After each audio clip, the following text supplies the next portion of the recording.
गहन चिंतन और मनन के पश्चात यह स्पष्ट होता है कि मनुष्यों के हर रिश्ते और परस्पर संबंधों में उनके जन्म नक्षत्र का गण एक महत्वपूर्ण भूमिका निभाता है।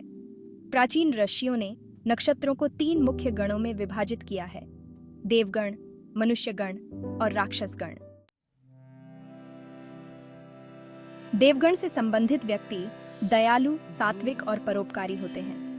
इनका जीवन उच्च आध्यात्मिक मूल्यों और आदर्शों से प्रेरित होता है।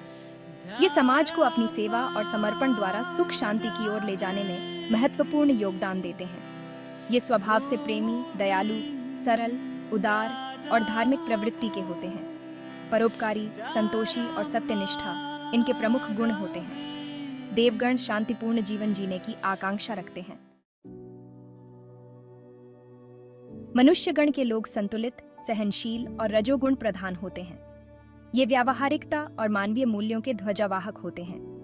पाप से डरते हुए भी ये न्याय, धर्म और कर्तव्य का पालन करने में विश्वास रखते हैं। इनमें सामान्य जन स्वभाव जैसे काम, क्रोध, मोह और अन्य मानवीय गुण पाए जाते हैं। ये व्यावहारिक, सामाजिक और लचीले होते हैं। जीवन में संतुलन और समझौतों के महत्व को समझते हैं।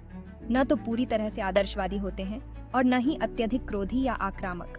मनुष्यगण अपने व्यावसायिक और सामाजिक जीवन में सदा सक्रिय रहते हैं। राक्षसगण में दृढ़ता, अदम्य साहस, प्रबल इच्छा शक्ति, संघर्ष की भावना और अपार शक्ति होती है। अतः ये व्यक्ति आत्मकेंद्रित, महत्वाकांक्षी और इच्छाओं इच्छाओं की पूर्ति के लिए सदैव तत्पर रहते हैं। ये तामसी प्रवृत्तियों से प्रेरित होते हुए भी अपनी क्षमताओं का जागरण, संवर्धन और उनका भरपूर उपयोग करने में अत्यंत बुद्धिमान होते हैं।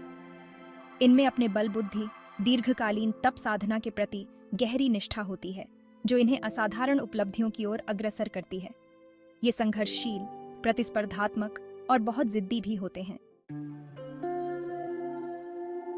इस प्रकार ये तीनों गण मनुष्य के स्वभाव और उसके जीवन की दिशा को गहराई से प्रभावित करते हैं, जिससे हमारे हर रिश्ते संबंधों को निर्णायक रूप मिलता है। गण मिलान का विशेष महत्व विवाह में होता है।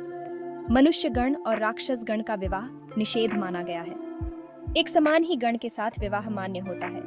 देव और मनुष्य गणों का मिलन भी मधुर फल देता है। किंतु देव और राक्षस गण एक साथ आते हैं तो ऐसे व्यक्तियों में प्रदीर्घ संघर्ष शुरू रहता है। इसी कारण विवाह सुनिश्चित करने से पहले गुण मिलान में भी कुछ विशेष ध्यान देने की जरूरत होती है। अधिक सटीक जानकारी के लिए आप हमें डिस्क्रिप्शन में दिए गए नंबर पर संपर्क कर सकते हैं। इस प्रकार इन तीनों गणों के अनुसार नक्षत्रों का वर्गीकरण जातकों की प्रकृति, स्वभाव और सामाजिक व व्यक्तिगत जीवन में उनके दृष्टिकोण को समझने में महत्वपूर्ण भूमिका निभाता है।